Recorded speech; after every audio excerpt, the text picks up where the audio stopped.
आप देख रहे हैं न्यूज़ नाउ 24/7। ताज़ा खबरों के लिए हमारे साथ बने रहें। मुर्शिदाबाद हिंसा को लेकर पश्चिम बंगाल भाजपा अध्यक्ष सुकांत मजूमदार ने राज्य सरकार पर गंभीर आरोप लगाए हैं।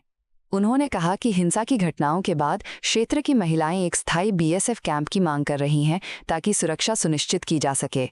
सुकांत मजूमदार ने मुख्यमंत्री ममता बनर्जी के बयान पर सवाल उठाते हुए कहा कि सरकार हिंसा को बाहरी तत्वों की साजिश बताने का प्रयास कर रही है, जबकि स्थानीय लोगों का स्पष्ट कहना है कि हिंसा में संलिप्त लोग इलाके के ही थे। उन्होंने दावा किया कि एक हिंदू शिक्षक के घर में उसके ही छात्रों ने तोड़फोड़ की, जो स्थिति की गंभीरता को दर्शाता है। मजूमदार ने ये भी चेतावनी दी कि फिलहाल जो थोड़ी बहुत शांति है वो केंद्रीय बलों की मौजूदगी के कारण है और उनके हटते ही हालात फिर से बिगड़ सकते हैं। उन्होंने राज्य में हिंदू समुदाय के कथित पलायन पर चिंता व्यक्त करते हुए कहा कि ममता बनर्जी और वामपंथी सरकारें वर्षों से हिंदुओं को भ्रमित करती रहीं, जबकि इस्लामी कट्टरपंथ धीरे धीरे अपनी जड़ें मजबूत करता रहा।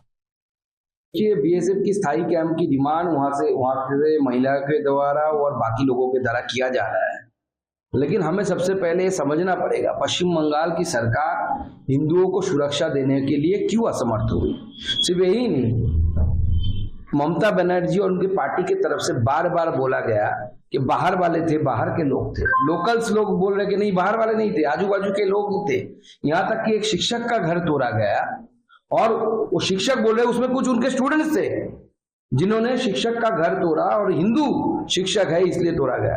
आज ममता बनर्जी की पुलिस ममता बनर्जी को कोर्ट में जाकर प्रूफ कर चुकी है। ममता बनर्जी की पुलिस प्रूफ कर रही है कि ममता बनर्जी झूठ बोल रही है। आप देखिए पुलिस का, मैं आपको दिखाना चाहता हूँ, पुलिस का ये कोर्ट में दाखिल किया गया पेपर है, रिपोर्ट है, जिसमें हर जगह में पुलिस ने बताया कि लोकल्स लोग यहाँ पे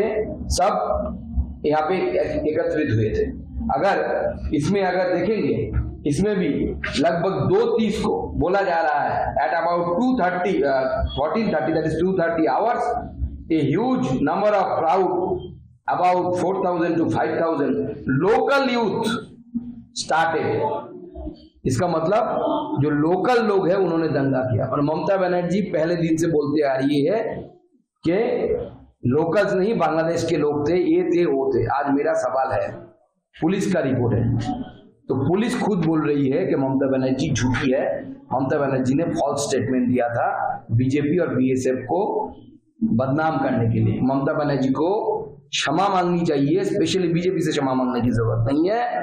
हम जानते हैं उनको कैसे क्षमा, क्या टाइम आएगा, क्षमा कैसे मंगवाना है, हम मंगवा लेंगे।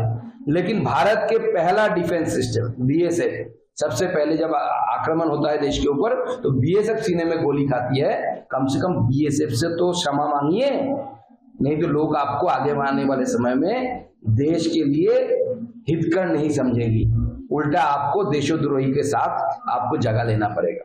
डीएसपी डिमांड कर रहा है प्रेसिडेंट रूल और एनआईए इंक्वायरी इन मुर्शिदाबाद और राज्यपाल भी आए। क्या परिस्थिति है अभी? देखिए परिस्थिति अभी भी टेंस है।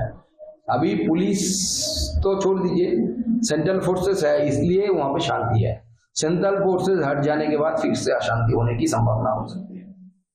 अभी पुलिस हुआ था आज बंगाल से हिंदुओं का पलायन हो रहा है।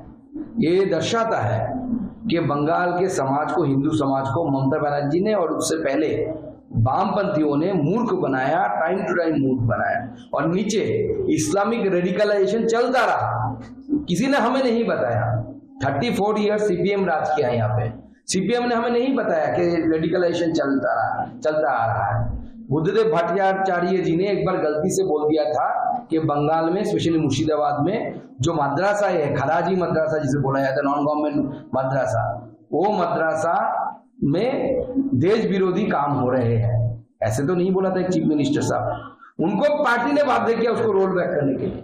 तो ये स्थिति है। और इन सालों में लेफ्ट के 34 और टीएमसी के 14-15 सालों में टीएमसी ने बंगाल के हिंदुओं को मूर्ख बनाया, पैसा दिया और नीचे पूरा इस्लामाइजेशन चला रहा है। दोनों पार्टी के समय चल रहा है, हमें समझने नहीं दिया गया और अब हिंदू मौत के कगार पर खड़े हुए पश्चिम बंगाल के हिंदू। आपको यह वीडियो पसंद आया हो तो इसे लाइक करें, हमारे चैनल को सब्सक्राइब करें।